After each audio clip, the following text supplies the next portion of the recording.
Black track suit पहने लंबे लंबे बालों वाला ये शख्स कौन है? पुलिस इसे दौड़ा दौड़ा कर क्यों पीट रही है? इसका गुनाह क्या है और ये वीडियो कहाँ का है?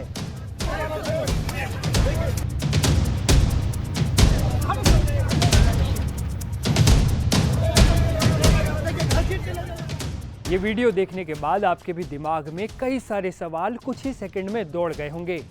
आपके इन सारे सवालों का जवाब हम दे देते हैं।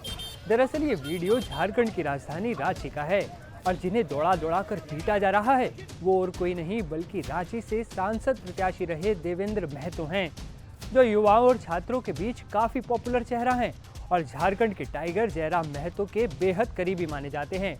अब सवाल ये कि पुलिस एक सांसद प्रत्याशी रहे युवा नेता की इतनी बेरहमी से घसीट कर क्यों पिटाई कर रही है? देवेंद्र महतो ने ऐसा क्या गुनाह किया जो पिट गए? तो इसका जवाब है कि सोमवार को रांची में जेएसएससी मुख्यालय के बाहर प्रदर्शन करने के इरादे से छात्र इकट्ठा हुए थे। छात्रों के एक बड़े समूह का आरोप है कि परीक्षा में गड़बड़ी और कथित भ्रष्टाचार हुआ। इन्हीं छात्रों का समर्थन करने देवेंद्र महतो भी पहुंच गए, जिनकी पहचान छात्र नेता के रूप में भी है। लेकिन इसी दौरान पुलिस का लाठीचार्ज शुरू हो गया और देवेंद्र महतो गलती से पुलिस के हत्थे चढ़ गए। इसके बाद तो जो हुआ वो आपके सामने है। वीडियो में आप साफ देख सकते हैं कि पुलिस देवेंद्र महतो को दौड़ा दौड़ा कर पीट रही है। बाद में उन्हें कॉलर से पकड़कर घसीटते हुए पुलिस ले जाती है और गाड़ी में पटक देती है। देवेंद्र महतो के ऊपर हुए इस लाठीचार्ज के बाद विधायक जयराम महतो भड़क उठे और उन्होंने इसकी कड़ी निंदा की। जोहार, बहुत ही दुर्भाग्यपूर्ण और दुखद समाचार है। जेएसएससी सीजीएल को लेकर आंदोलनरत छात्रों के समर्थन में पहुंचे हमारे पार्टी के देवेंद्र नाथ महतो तथा अन्य नेताओं पर लाठीचार्ज हुआ है। बर्बरतापूर्वक, क्रूरतापूर्वक लाठीचार्ज हुआ है, जिसकी मैं भर्त्सना करता हूं, निंदा करता हूं।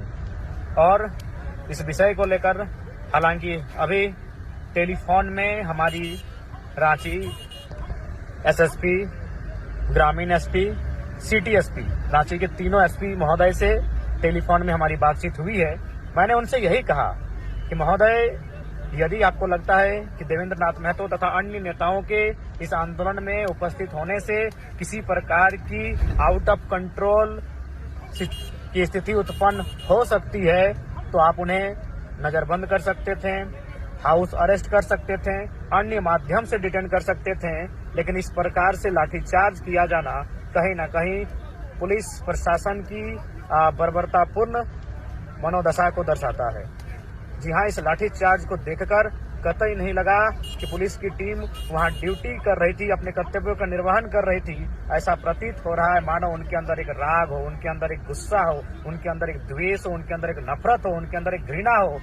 और जिस प्रकार से लाठीचार्ज किया गया है, ऐसा लग रहा है कि देवेंद्र नाथ महतो किसी आंदोलन में शरीक होने नहीं गए थे, बल्कि उन पुलिस पदाधिकारियों की जमीन हड़पने गए थे, उनको किसी निजी क्षति करने के लिए गए थे। ये बहुत ही दुर्भाग्यपूर्ण, उनके व्यवहार से, उनके मनोभाव से ये बहुत ही दुर्भाग्यपूर्ण रहा। जी हाँ, देवेंद्र नाथ महतो जो कि रांची लोकसभा से लगभग 1.5 लाख वोट लाने वाले प्रत्याशी, सिल्ली विधानसभा से लगभग 50,000 वोट लाने वाले प्रत्याशी, लोकसभा और विधानसभा दोनों ही मर्तबा तीसरे स्थान पर रहने वाले शख्स को इस प्रकार से लाठीचार्ज किया जाना बहुत ही दुर्भाग्यपूर्ण है। मैं पुनः इस घटना की निंदा करता हूं, भर्त्सना करता हूं। साथ ही साथ हालांकि मेरी टेलीफोन में बात हुई है, लेकिन मैं इस वीडियो के माध्यम से भी रांची एसएसपी महोदय और डीजीपी झारखंड से मैं आग्रह करता हूं कि सबसे पहले टीम गठित करके जिन पदाधिकारियों ने लाठीचार्ज किया है उन पर कड़ा एक्शन लिया जाए और देवेंद्र नाथ महतो को रिलीज कैसे किया जाए इस व्यवस्था पर अमल करें। देवेंद्र नाथ महतो को रिलीज करने का प्रयास करें, अन्यथा पूरे राज्य के छात्र, जेल कैंप के साथी जेल भरो आंदोलन की दिशा में आगे बढ़ेंगे। चरणबद्ध तरीके से इस आंदोलन को लेकर आगे बढ़ने का कार्य करेंगे।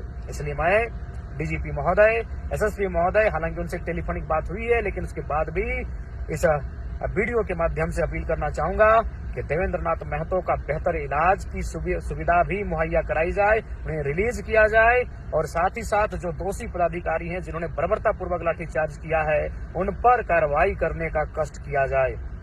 जी हाँ, इस घटनाक्रम को देखने के बाद कोई भी कह सकता है किया कोई ड्यूटी और कर्तव्य का निर्वहन नहीं, अपितु अंदर की गुस्सा, अंदर के घृणा को प्रदर्शित किया गया है। जिस प्रकार से उन्हें खींच कर ले जाया गया है, जिस प्रकार से उन्हें निहत्थे शख्स पर लाठियां बरसाई गई हैं, ये दुर्भाग्यपूर्ण और कायरतापूर्ण व्यवहार को दर्शाने का कार्य किया है।